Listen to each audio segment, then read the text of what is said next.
Medical disclaimer. This podcast is intended for educational purposes only and does not serve as medical advice. Kate and John are not medical professionals. This podcast is not intended to diagnose, treat, or prevent any illness. Always consult your physician before making lifestyle changes. Welcome back to the Illuminated Path. This is episode 6. Thanks for tuning in. What are we talking about today? Today, we are talking about how to start eating healthy for beginners.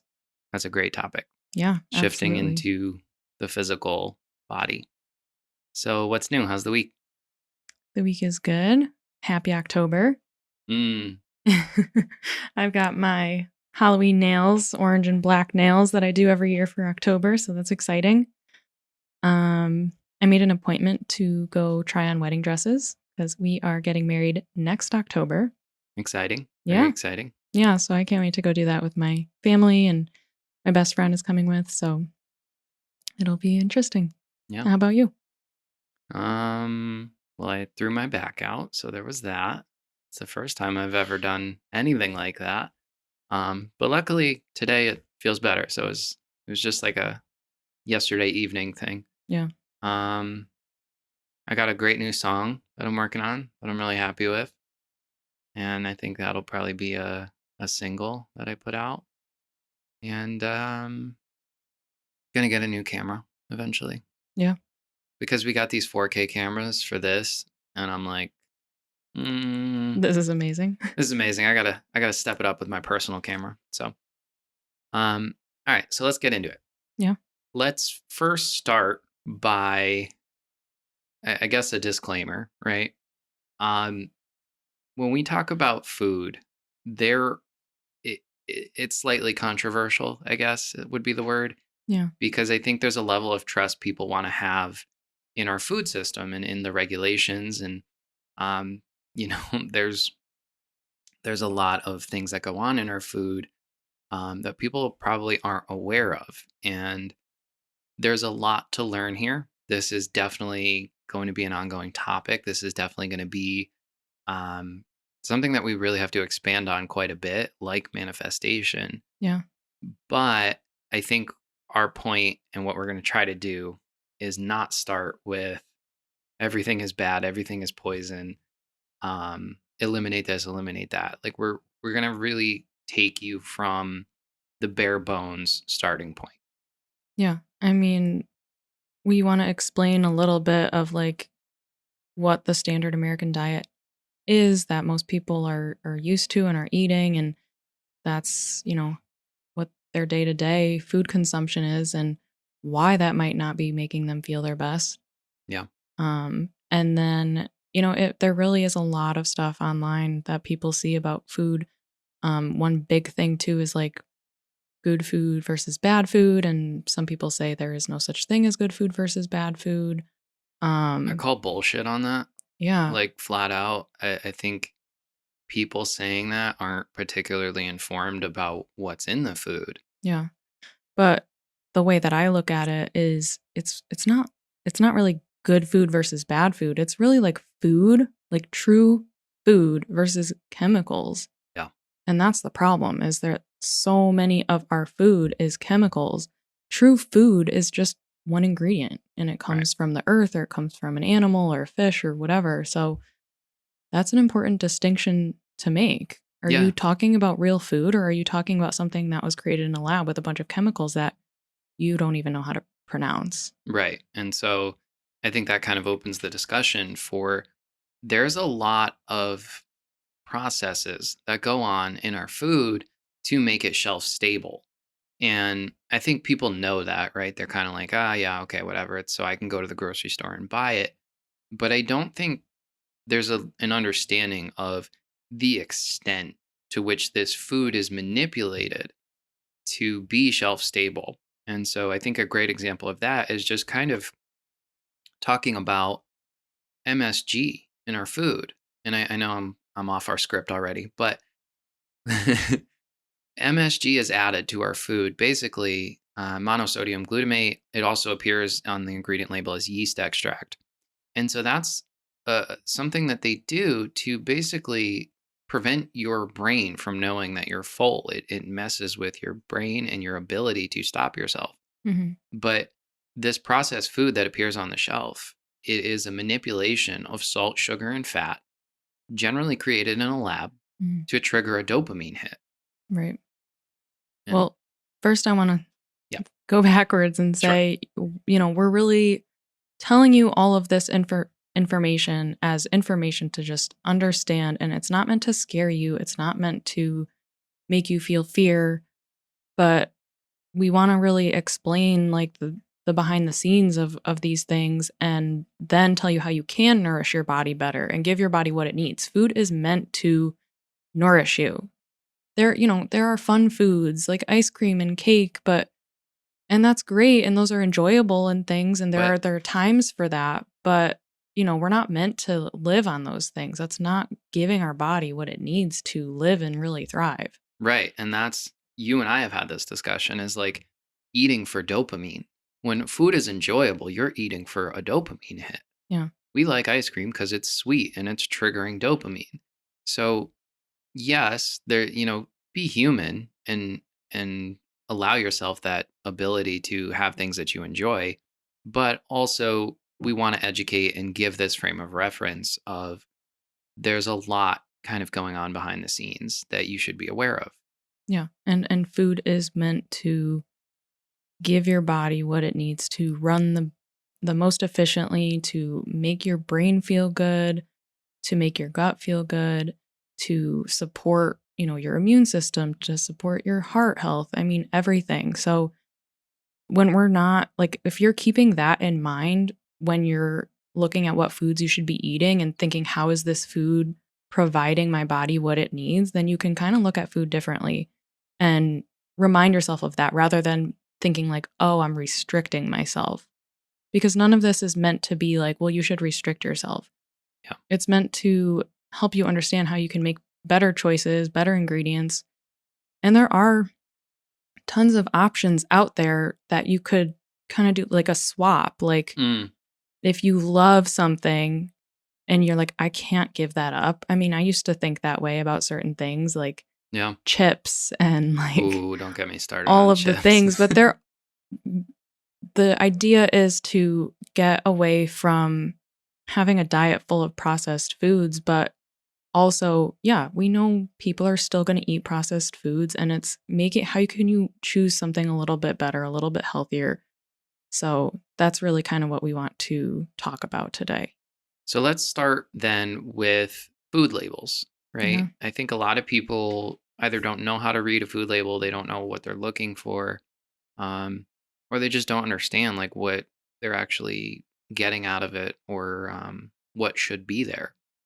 Well, I think that part of that goes back to what we were saying like you really want to be trusting that what's out there in the grocery store for you is good for you.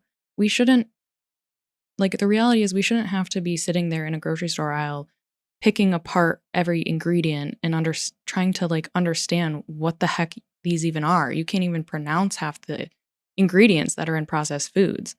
And another big thing that people maybe don't realize is that there are a lot of marketing terms that companies are allowed to use that are not regulated. So you can say Mm, something is all natural and that sounds healthy. I'm going to pick that up and I think I'm doing something really good for my body. Just to find out that there's all sorts of chemicals that cause inflammation in your body and just so much things that it's not actually great for you. yeah. And this kind of jumps back to what you were saying before, but I think when you start learning to substitute, Mhm. you also like as you go longer without having those chemicals, you start to like realize the substitute tastes better because what happens with those chemicals and processed foods is that manipulation of salt, sugar, and fat, it's almost like overpowering chemically tastes. Yeah. Yeah. It doesn't taste like real food. Right. I mean, there's a very big distinction. Yeah. And because we've, gone so long with trying to, really get those substituted foods and making the better choices, it like if we do have something that we don't typically eat anymore, like you said, like you can tell. Yeah. It doesn't taste like real food. Right. So we kind of touched on, MSG and how these processed foods, they're intended to create a dopamine hit. And I'm not going to get into like specific brands, but there are a lot of food brands that, I also don't think people realize like the food system is a monopoly. I mean, it gets bought up. All the little small businesses, mom and pop brands, they get bought up by massive food corporations. They manipulate the recipe. They Mhm. pump it full of sugar, and then they, oftentimes add MSG, but they manipulate the salt, the sugar, and the fat, create that dopamine hit. But all of that happens in a lab. That is food research to make food addicting. Right. So And you wanna keep buying it. right. And so, that's kind of the discussion of you pick your poison. Yeah. And so if you are eating processed foods, which like I said, the goal isn't to just never touch a processed food ever again, but to really understand what ingredients you're eating and can you read them? Are they actually is it made of food that you recognize and know, or is it just a bunch of chemicals that you can't even read? Yeah. Because then are you then taking the time to understand what those chemicals are and what they do to your body? Or can you read a label and see, okay, yeah, I know what all of these foods are. They've been combined to create a food. Yeah. And so that's definitely something that takes time and effort to do, but it's a really important starting point Right. to understand what you're actually consuming. Because even think about like, if you read some chemical, like, would you eat that on its own? No, right? And you think about like soda. Soda has acids in it that are actually like mined, and it's toxic. They have to like have masks on, and it's a whole thing. I saw a clip the other day of a guy saying, "I cannot believe this is in soda."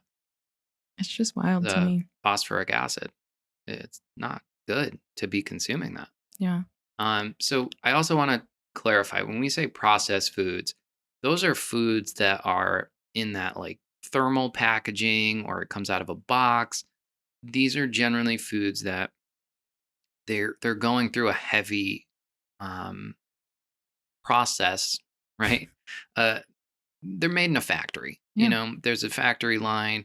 It's getting packaged and everything's happening all at once in mass quantities, and they then are shipping across the country, and they make the food shelf stable. They add these preservatives, things for freshness. If you look at like spices, they add things so that the spices don't cake together. The nonsensical one to me is dyes. A lot of the dyes that are uh, grass, right, generally recognized as safe, Mhm. or considered food stable, like all these dyes, there's actually a color wheel where you can look and see, well, this dye affects this system of the body and causes this kind of cancer. Like, Yeah. we need much more education on this and a much larger discussion as a country about what we're pumping into these foods, Yeah. because I don't care that my food's pink if it's going to cause health problems. Yeah, it's all about, like, the aesthetic of it, like, You know? why? It's not important to me what color it is, take the dye out and, like, you're getting a food that's that much better for you, but it's just weird to me that that's, like, a priority is just the way that it looks Right. Right. over the way that it's nourishing your body and giving your body nutrients and fueling your body. hmm So I think that's kind of a good transition into when we talk about processed foods. Two of the very common um, ingredients that are used in processed foods are corn and wheat.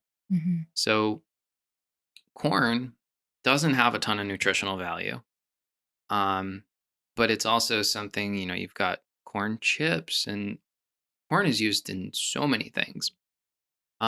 But wheat is the one that's really interesting. So, We we have, I actually when I was in the hospital, my nurse was from Poland, Mm. and she said to me, she said, "In Poland, we don't have these issues with gluten. We don't have Crohn's disease. We don't have celiacs. We don't have leaky gut. Yeah. And she was talking about the food here and how it's so heavily sprayed with pesticides. And we'll get into pesticides in a second, but wheat has been it's you technically can't call it GMO, but technically it is GMO. What does GMO mean? GMO is genetically modified organism. Mhm. So a lot of times we have food that is modified, right? And that goes back to being created in a lab. Right. They will modify things to make it more desirable, more addictive. And with wheat, what they've done is that it's essentially man-made. It's not like they've technically gone in and modified it, but they have intentionally bred the wheat to be shorter, be stockier, and more resistant to different sort of weather conditions. Mhm. But the result is that that is a much harsher wheat on our gut. And that's why we're seeing people with autoimmune disorders. That's why we're seeing much more leaky gut. That's why we're seeing all these gluten intolerances and celiacs. And it literally is because wheat is used in everything. If Yeah. even frozen foods, they coat it with wheat. It's literally used to thicken up so many things. And because it's used in these massive quantities, we're pretty much always being exposed to some amount of it. And that's why you and I, we ended up going gluten free. And then I eventually developed an intolerance. Mhm. And I, did some things to kind of get back from that. And we'll get into that later. But wheat is one to definitely keep an eye on. Um, if you're not gluten free, it's worth considering going at least a little more gluten free because of the inflammation that today's wheat causes in our body. Right. And Dr. Mark Hyman always says it's not our ancestors' wheat. Right. Well, that brings me to like the inflammation and the large diabetes problem in this country. And the issue with the diabetes, it comes from a major blood sugar dysregulation, insulin resistance problems, and wheat is seen basically as sugar in your body because your Yep. body has to create insulin in order to process it. But we don't understand that necessarily. I didn't even understand that until Mm. We did this our past year, truthfully. Yeah, when we did our glucose monitors, we had a lot of really fascinating insights. Yeah, I would love to do a whole episode on just all of the information that we learned on doing a continuous glucose monitor and what's happening and watching your blood sugar rise and fall. And when you really spike it, how it makes you feel. Yeah. I mean, so many people are really on a carb heavy diet as well as a sugar heavy diet. And there is sugar put in everything. And that's another thing to look out for because we're really not supposed to eat so much sugar in a day. But if you look at these packaged foods, there's sugar in things that you would never expect Yeah. to have sugar. Well, I mean, even like so many like sauces, you'll see absurd amounts of sugar pumped into it. Yeah. We did an added sugar detox, and that was eye opening to really see like grab a box of, bars that we would have and like they're a little more whole ingredients and they're okay, but then it's pumped with sugar. Yeah. And around that time, I was trying to limit myself to 30 grams of sugar a day. That's hard to do. That is really hard to do. And if you look at even like a soda, it's Mhm. like 45 grams of sugar. Yeah. Uh, and I feel, I don't know if this is correct, but in my experience, what I feel like is happening, I think people are waking up to it and they are in turn trying to make it even more addictive and pumping more sugar into it. But to circle this back, the glucose monitors, the big thing for me that was really eye opening was that a lot of like carbohydrates are processed as sugar. Right. I thought it was just like, that's energy for the body. No, no, no, no, no. Those starches are spiking your blood glucose. Yeah. And when your blood glucose is spiked, you can have a whole host of issues, especially as you're sustaining that. And so For me, the big one was sleep. Mhm. I love sweets at night. I have dried up mango slices, which I eat all the time. But having those before bed would spike me so much that my sleep suffered. And I was able to actually pinpoint, okay, no, I need to watch my starches at night Mhm. because it affects my sleep. Yeah. I mean, a lot of sugar can create it just creates inflammation. It creates the dysregulation with your insulin and um, your blood sugar, but it can create, brain fog, feelings of anxiety. Yeah. There's so many things that are happening when you're having that much sugar. And I just want to briefly just say a few stats about the Yeah. diabetes issue in this country. And again, like we'll go more into this, but it is really something to be aware of, regardless if you're eating processed foods or not, is just how much sugar and how much carbs are you consuming because it's not really nourishing your body. And Yeah. that's the point we want to make is like the foods you're eating are meant to provide you with energy, provide your body with what it needs to run and feel efficient and just feel good. Yeah. Like proceed in your diet, right? And sidebar, having a healthy eating practice does not need to be called a diet. Diet, people think like it's restrictive. You're on a diet. No, Yeah. it's just a sustainable lifestyle choice. Eat for fuel, and there will be times you want to eat for dopamine. And that's, what we talked about, the 85-15 rule. Yeah. So go ahead. So, according to the American Diabetes Association, there are 1.4 million Americans diagnosed with diabetes every year, and we're mostly talking about type 2 diabetes, which is created from like your Lifestyle your habits. lifestyle, your diet. Yeah. And in 2019, 96 million Americans age 18 and older had prediabetes. These are reversible issues Yeah. with lifestyle and diet, and it really has to do with the amount of sugar, the amount of carbs, and the way that you're consuming all of this food.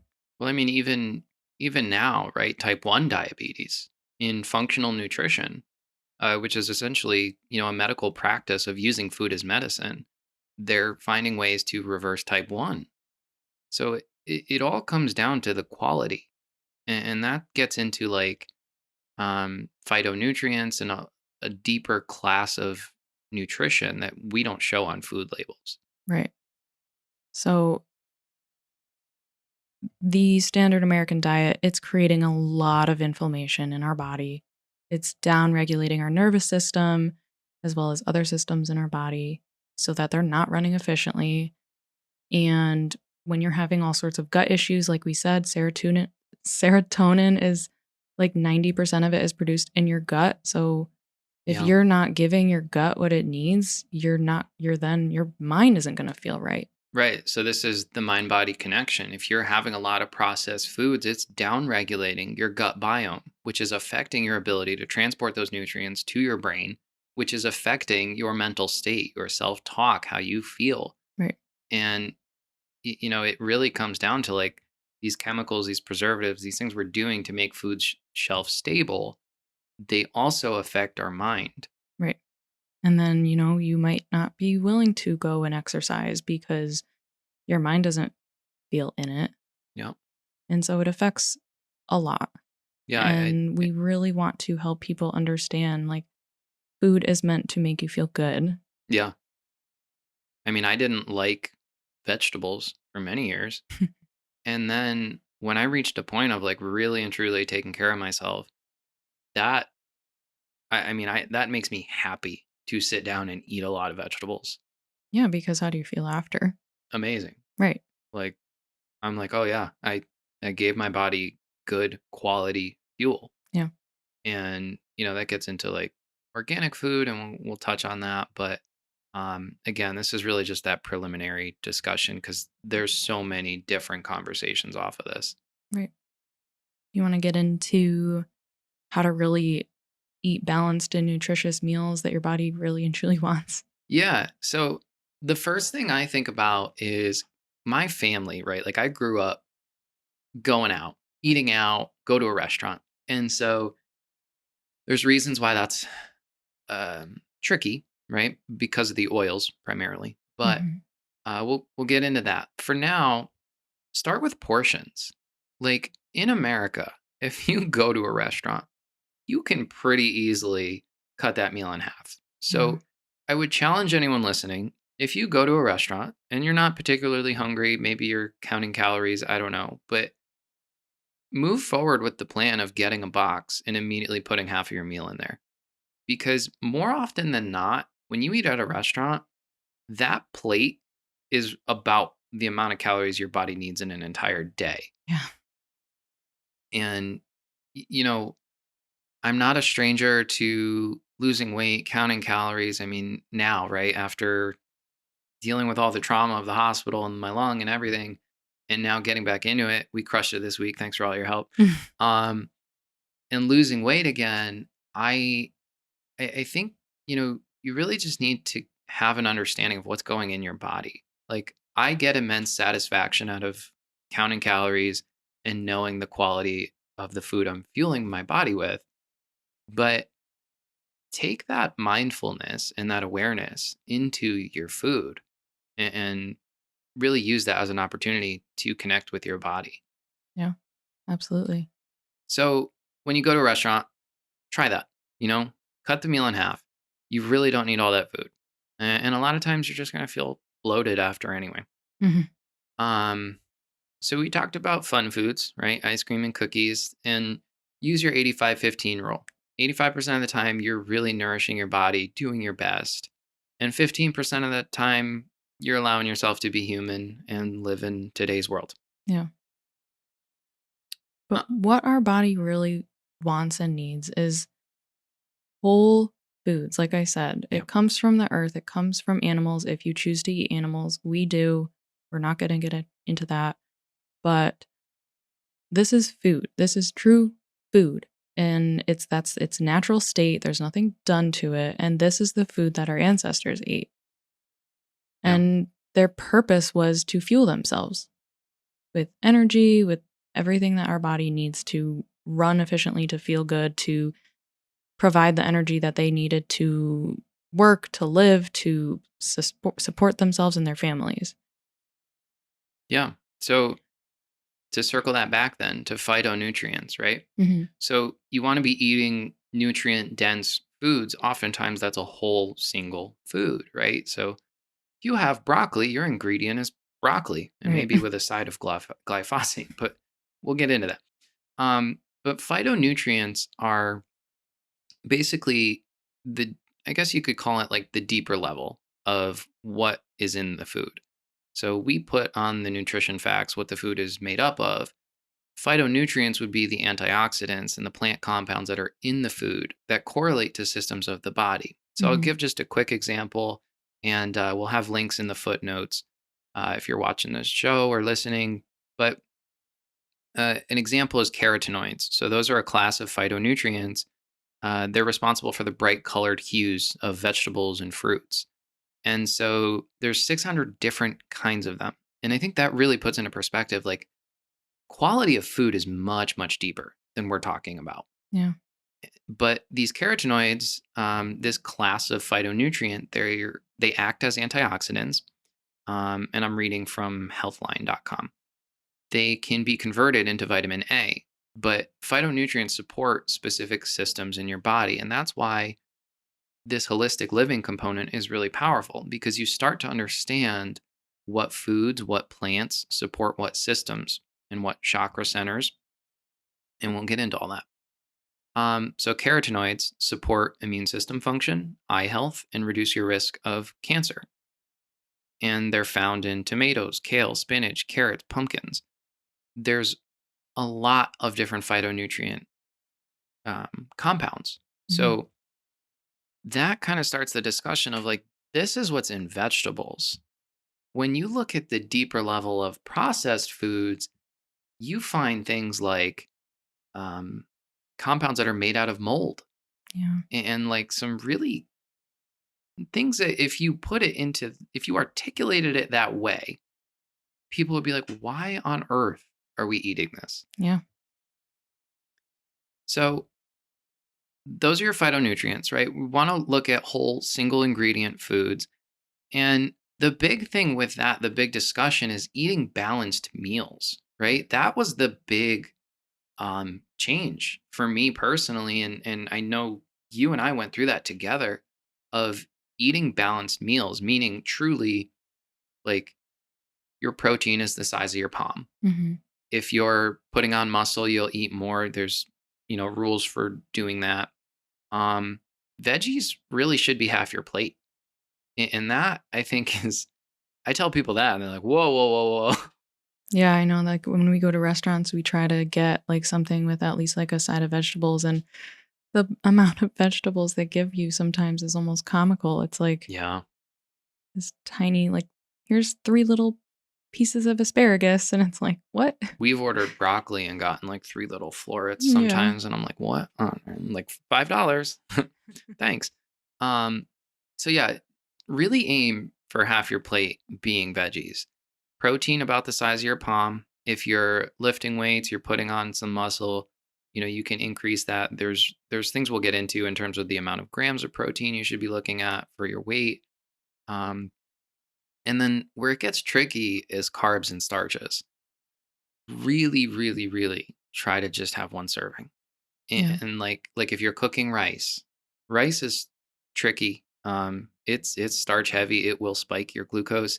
You can cook it in some coconut oil to prevent that spike, but I wouldn't say it prevents it. I would say it'll it helps it a little bit. dampen it. Yeah. But like when I did the CGM, the continuous glucose monitor, rice spiked me immensely. Yeah. And that's the difference too, is that Everybody's everybody's different. different. Like you and I eat the same meals, and I might even be eating less than you, and like rice spiked me like crazy. My body was made to consume chips. It was just like, yeah, no problem. We got you. And I can't. I mean, I can, but like I have to know what it's doing. Yeah. It is affecting me. And so being able to watch and see how my blood sugar levels were changing from the things that I was eating and from having so many carbs. A lot of people, they have mostly carb heavy diets. Yes. Very carb heavy. That's pretty standard of the American diet. And so our body isn't equipped to process all of that. No. And so that's really, if it's not sugar, it's carbs, and they're seen the exact same in the body. Yep. Yep. And so start there with balancing your meals. And the other thing you can do to kind of prevent that glucose spike is eat in order, right? And is it Glucose Goddess? Yeah. So she's a scientist that studied this. I can't do it justice in one sitting. I'm not well versed enough in it, but basically eat your veggies first, then your protein. If you're going to have a carb and a starch, eat it last because you've now lined your digestive tract with good, powerful nutrients before you're putting something in that will likely spike your glucose. And it's helping, like your body's able to start processing those things and digesting those things first so that by the time it gets to the carbs, like it's already running more efficiently to be digesting everything better. Yeah, and we can confirm we did that with our glucose monitors. It works. It's a very simple thing you can do to kind of keep your body out of that glucose spike because it is very eye opening. I mean, when you start to see a lot of us are living in a glucose spike, which is really contributes to that conversation of sustained stress and fight or flight. So Yeah. it all kind of goes together. So let's keep moving. Let's focus then on healthy fats. So do you want to talk about that? Yeah. I mean, I think that growing up, like a lot of us were kind of scared away from fats and thinking like, if you eat fats, like you're going to put on weight. There's a famous research debacle with that. Mhm. Basically, I want to say it was the 80s or 90s. They basically paid scientists to say that saturated fats were the issue so they could steer away from sugar and pump everything with sugar. Um, Not conspiracy, totally factual, public knowledge. You can go look at all the research. Yeah, that was a whole thing. The food industry has some very interesting things happening. Yeah. And so there are really healthy fats, and our body needs these fats, and it's extremely good for us. So some things that I try to also incorporate that are healthy fats is olive oil or avocado oil, ghee, cooking in ghee. Ghee's Um, tricky. You got to get a good kind of ghee. I hated ghee for the longest time, and then we got ghee, and I was like, "This is totally different. It's so good." yeah, as well as just avocados on their own. Adding these in with your foods, they're really good for you. And then, yeah, so I mean that's your fats, your proteins, your carbs, and then another point to make there is just really understanding like where you're sourcing your food. Yeah, And that kind of gets into the topic of there might be a lot of pesticides sprayed on vegetables, and that's done in order to try and keep, the bugs away and the weeds away. But those are really harmful to our body and they're creating immense amounts of inflammation. And so eat organic if you can. There's actually the EWG. If you look up the Clean 15 and the Dirty Dozen, every year they assess all of the vegetables and fruits.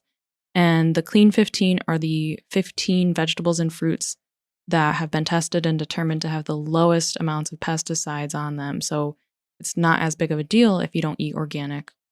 And then there's the Dirty Dozen, meaning like these are filled with pesticides, glyphosate, I always mispronounce it. yeah. And you're consuming all of these pesticides. Like there's nothing you can do, like there's no amount of like washing these foods that's going to just get rid of it all the way. That's the big thing. I think people think you just wash it, and you can use baking soda and vinegar, but a lot of times that's just going to pull out bugs. Like you're not really going to see those pesticides come out. There are some products, but again, you're putting more stuff on your food. But that's really the reason for eating organic is these pesticides. I think people think like, oh, it's fine. Again, it's generally recognized as safe, but when it comes in trace amounts in your entire diet, it's harmful. So we're actually going to put a link in the footnotes here for the National Institute of Health talking about glyphosate. Glyphosate is the most commonly used pesticide, herbicide in the country, and other countries now are even saying we don't want those crops if it was sprayed with glyphosate. Yeah. It is a known neurotoxin. It restructures your body, your nervous system at a cellular level, causes all kinds of issues, from your brain to your nervous system to the way you run. I mean, even your cell function. It it they literally here. Let me give a sense. Although there are important discrepancies between the findings analyzed in this review, it is unequivocal that exposure to glyphosate alone or in commercial formulations can produce important alterations in the structure and function of the nervous system of humans, rodents, fish, and invertebrate animals. So here's the thing, it affects small animals. The only reason we don't have like a massive discussion about it is because it poisons us over many years Mhm. rather than like, oh, this food, gave me a heart attack or whatever it is. So, glyphosate and the pesticides on your food, that's really why you eat organic, and be very mindful of how your food is sourced. Yeah. And then same thing with if you're eating meats or fish, where are those coming from? And do they have antibiotics or hormones pumped into them? Because if they do, you're then consuming those and that affects your own hormones. Yep. It affects, your immune system. And so I understand that unfortunately a lot of these foods tend to be more expensive Yeah. because I mean they are higher quality foods. But that's the conversation you and I always have. I don't go and buy Air Jordans. I spend my money on quality food, so I'm fueling my body well, Yeah. and I don't have concerns about it. Yeah. So, a couple tips then for starting that lifestyle, starting to make those changes, right? Again, focus on those balanced, nutritious meals. If you eat out, cut it in half, get a box, put half of it in it. You don't need all that food. Another thing is, um, when you cook, this is something Kate taught me that she's always done, is when we eat, when we cook dinner, it's just the two of us, we'll cook for four. and Mhm. we'll have 2 meals prepped and ready to go. And that allows you to always have a balanced option, which is really great. If you want to prep a week in advance and have a bunch of meals, that's a great way to do it as well. And there are easy ways to do this. I mean, I used to just like get a big sheet pan and throw a bunch of veggies and chicken on it and throw it in the oven. And then I have a few meals from that. But I think that a big concern for people and eating healthy in the struggle is that, they're getting home from work, it's 6 o'clock, and they're like, oh my gosh, now I have to like think about cooking. Yeah. And so the preparedness and prioritizing it in advance at a different time when you do have the time and you have scheduled some time to prep or to even just like even if you are cooking that day, like knowing what you're cooking, having those ingredients at the house already, having a plan, it's going to help you to be more sustainable in eating these more balanced and nutritious meals, and you're going to feel better from it. Yeah. And then two other things I want to say. Number one, growth is not linear. Like you're gonna have days it just doesn't happen for you, and that's okay. Um, Atomic Habits says never miss twice. So get back on. Just have this frame of reference of how you want to be eating, balancing your meals, and kind of steering away from those processed foods. The other thing is slow down. You know, your stomach takes about 20 minutes to communicate to your brain that you're full. Mm, So if you allow your body more time to have that communication, and you are someone who's trying to lose weight, that can be a very, it'll change the game for you. yeah. Just slowing down, eating mindfully, you know, that gets into the holistic component of take time to just be grateful for your food. If you want to say grace, but really spend a minute in gratitude before you eat your meal. We are in a world of hustle and bustle and go, go, go, go. Who takes time anymore to be grateful for a meal, to be grateful for their house, to be grateful for clean drinking water, So take that perspective into your diet. Yeah. And like all of that will support your nervous system, which if you are eating when your nervous system is in a stressed state, you're going to have a more difficult time digesting the food, and your body might see the food as something that it needs to store because it thinks Yep. that, it thinks that you are in danger and doesn't know necessarily when you're going to get food again, because that's, again, that goes back to like our ancestors and what that fight or flight was actually meant to do and how their bodies worked through that. And so if you are not in the parasympathetic state, which is rest and digest, you're not necessarily going to be digesting that food well. You're going to hold on to that fat. It's going to go into your body in ways that you may not want it to. So take a moment to breathe and become present before you eat and tell your body, okay, I'm safe Yeah. and I'm going to eat this food and it's going to nourish my body. It's going to give me what I need, and then it's going to be digested better. Right. And so that kind of starts the discussion of being in rest and digest. And so, um, kind of just wrapping this all up, then fasting is a powerful tool. Um, so I started intermittent fasting, I want to say 2, 3 years ago, Mhm. and it completely changed the game. I was always a little overweight, um, and always had a stomach, but was like for the most part was never like I would never like call myself fat. I was just kind of always chubby fit, and fasting just changed it. It helped me regulate my body so much better. It helped me sleep better. It helped me be clearer. We mentioned sugar in the morning. Sugar in the morning will give you brain fog. Yeah. If you have a sugar heavy breakfast, you're eating pancakes, chocolate chip pancakes with syrup, you're going to have brain fog. You're going to struggle to focus that day. There's a lot at play mentally. And some intermittent fasting, what happens is there's glycogen in your liver, and around the 8 hour mark, your glycogen's mostly used up, and your body's going to start switching into ketones, which is burning fat for fuel. Now, as it turns out, burning the ketones is far more efficient than actually consuming food. there's fewer inflammatory byproducts, and your body actually runs more efficiently in this state. Mhm. So the longer it goes on, the longer the benefits become the more the benefits become apparent. So eventually your body will start killing off infected cells, cells that have parasites, cells that have viruses. And we all have tons of parasites and viruses, but they're not necessarily invasive or harmful always. But cells that are dead or not performing well, they're not healthy cells, those will start to get burned.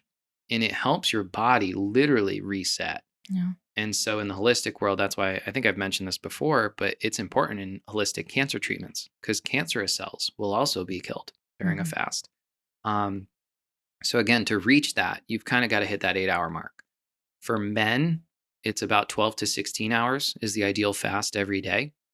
Women don't need as long. So they should generally be around 10 to 12 hours Yeah. of fasting per day. Yeah. It affects our hormones differently. Yep. And so that kind of, that's the discussion of figure out when you start your fast. Again, you're not going to be perfect. I have plenty, sometimes I have 2, 3 days where I don't fast and I don't feel as good. I notice it. Mhm. But generally, I'm about 6 p.m. I stop eating. And then Kate's about 2 hours after me. And so we've got that kind of frame of reference. And that really helps your body de-bloat. You'll feel better in the morning. Oh, You'll yeah. feel sharper.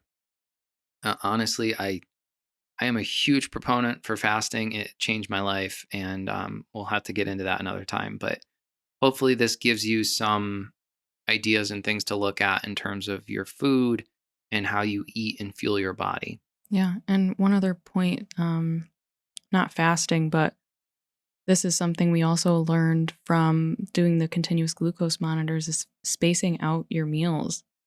Because if you're eating every hour, your body is not finishing digesting what you initially eat, and then you're giving it more food and more food. And so That spike keeps going it higher just, and higher yeah. and higher.